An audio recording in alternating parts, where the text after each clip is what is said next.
राहुल का बड़ा हमला। लोकसभा में विपक्ष के नेता राहुल गांधी ने शनिवार को चुनाव में हेराफेरी का बड़ा आरोप लगाया और चरणबद्ध तरीके से ये बताया कि महाराष्ट्र विधानसभा चुनाव के नतीजों में कैसे धांधली की गई और बीजेपी को फायदा पहुंचाया गया। उन्होंने इसे चुनाव कैसे चुराया जाए नाम दिया। राहुल के आरोपों पर बीजेपी ने भी पलटवार किया। सबसे पहले राहुल ने क्या कुछ कहा वो अब सुनते हैं, यानी कि राहुल गांधी की तरफ से क्या कुछ आरोप लगाए गए वो सबसे पहले मैं आपको बताती हूँ। देखिए, एक अंग्रेजी अखबार के मुताबिक और उसमें जो छपे लेख थे मैच फिक्सिंग महाराष्ट्र, उस शीर्षक का जिक्र करते हुए राहुल गांधी ने सोशल मीडिया प्लेटफॉर्म एक्स पर उसे शेयर किया और उसमें उन्होंने चुनाव कैसे चुराया जाता है के नाम से एक एक चरण में ये बताया कि उनके अनुसार ये चुनाव कैसे इसमें गड़बड़ी जो है वो की गई है। राहुल ने एक्स पर ये लिखा, 2024 के महाराष्ट्र विधानसभा चुनाव लोकतंत्र को नुकसान पहुंचाने की एक सुनियोजित योजना थी। उन्होंने ट्वीट में आगे ये भी दावा किया कि बीजेपी की नजर अब बिहार विधानसभा के ऊपर में है, जो इस साल के अंत में होने वाली है। ऐसे में देखिए, राहुल गांधी ने यह लिखा कि महाराष्ट्र में जो मैच फिक्सिंग हुई वही अब बिहार में भी होगी और फिर ये हर उस जगह पर पहुंचेगी जहां जहां बीजेपी हार रही। राहुल गांधी ने यह आरोप लगाया कि बीजेपी ने 5 फेज में रणनीति को लागू किया और महाराष्ट्र विधानसभा चुनाव और उसके नतीजों को प्रभावित किया। राहुल ने अपने लेख में यह कहा है कि देखिए, मोदी सरकार ने 2023 में चुनाव आयुक्तों की नियुक्ति से जुड़ा कानून बदल करके इसे केंद्र सरकार के पक्ष में झुका दिया। राहुल ने इसे अंपायरों की नियुक्ति के लिए पैनल में हेरफेर करार दिया और लिखा कि नए कानून के तहत बनाई गई चयन समिति में प्रधानमंत्री, एक केंद्रीय कैबिनेट मंत्री, लोकसभा में विपक्ष के नेता या सबसे बड़े विपक्षी दल के नेता शामिल हैं। ये चयन समिति फिर राष्ट्रपति को मुख्य चुनाव आयुक्त या फिर चुनाव आयुक्तों के नाम की सिफारिश करती है। राहुल ने सवाल किया, चयन समिति से देश के मुख्य न्यायाधीशों को हटा करके एक कैबिनेट मंत्री को क्यों रखा गया? उन्होंने लिखा कि अपने आप से पूछिए, क्यों कोई ऐसी निष्पक्ष संस्था से एक तटस्थ जज को हटा करके अपने आदमी को बिठाएगा? राहुल गांधी ने अपने आर्टिकल के कैप्शन में लिखा, चुनाव कैसे चुराया जाता है।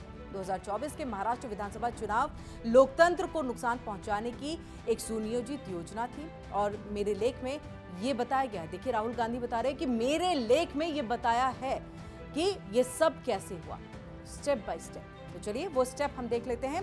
स्टेप 1, चुनाव आयोग की नियुक्ति करने वाले पैनल में गड़बड़ी करना। स्टेप 2, मतदाता सूची में फर्जी नाम जोड़ना। स्टेप 3, मतदान प्रतिशत को बढ़ा चढ़ा करके दिखाना। स्टेप 4, जहां जहां बीजेपी को जीत की जरूरत थी वहीं फर्जी मतदान कराना। स्टेप 5, सबूतों को छिपाना। राहुल ने आगे कहा कि यह समझना मुश्किल नहीं है कि महाराष्ट्र में बीजेपी इतनी बेताब क्यों थी, लेकिन धांधली करना मैच फिक्सिंग जैसा है।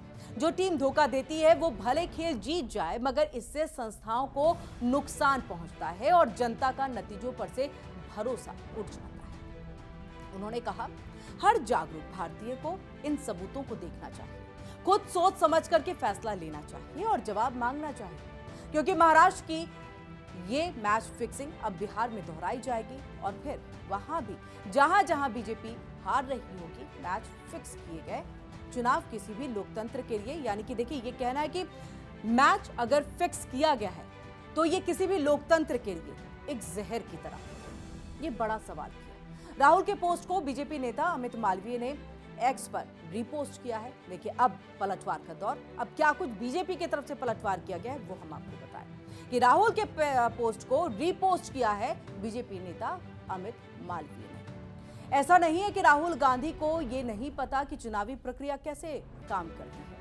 उन्हें बहुत अच्छे से पता है, लेकिन उनका मकसद स्पष्टता नहीं है, अराजकता, बल्कि सिर्फ फैलाना है।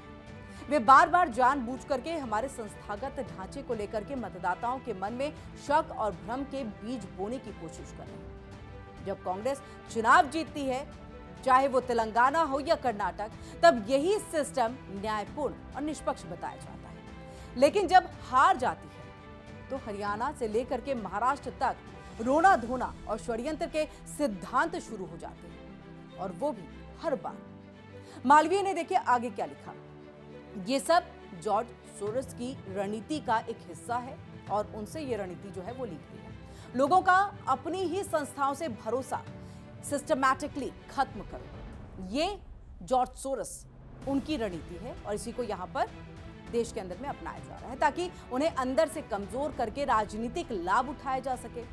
भारत का लोकतंत्र मजबूत है और इसकी संस्थाएं सक्षम है और भारतीय मतदाता बुद्धिमान है। कितनी भी जोड़ तोड़ कर ली जाए ये सच्चाई नहीं बदलेगी। ये अमित मालवीय की तरफ से। आगे देखिए क्या कुछ कहा गया। दरअसल देखिए, लोकसभा चुनाव में विपक्षी गठबंधन इंडिया ने महाराष्ट्र में धमाकेदार जीत दर्ज की थी, लेकिन कुछ ही महीने के बाद आए विधानसभा चुनाव के नतीजे में कांग्रेस, उद्धव सेना साथ ही पवार गुट को बड़ी हार का सामना करना पड़ा। नतीजे देख करके चुनाव विशेषज्ञ भी यही पर हैरान रह गए और इन सबका ये कहना था कि राज्य में बीजेपी की लहर को पूरी तरह से भांपने में विपक्षी पार्टियां जो है वो नाकाम है। देखिए, वहीं लोकसभा चुनाव में विपक्षी दलों की एकता ने बीजेपी को झटका दिया था और विधानसभा चुनाव के नतीजों ने विपक्ष की उम्मीदों पर पानी फेर दिया। नतीजों ने न सिर्फ कांग्रेस और गठबंधन को चौंकाया बल्कि ये भी दिखाया कि जमीनी समीकरण और जनादेश को लेकर के आंकलन में बड़ी चूक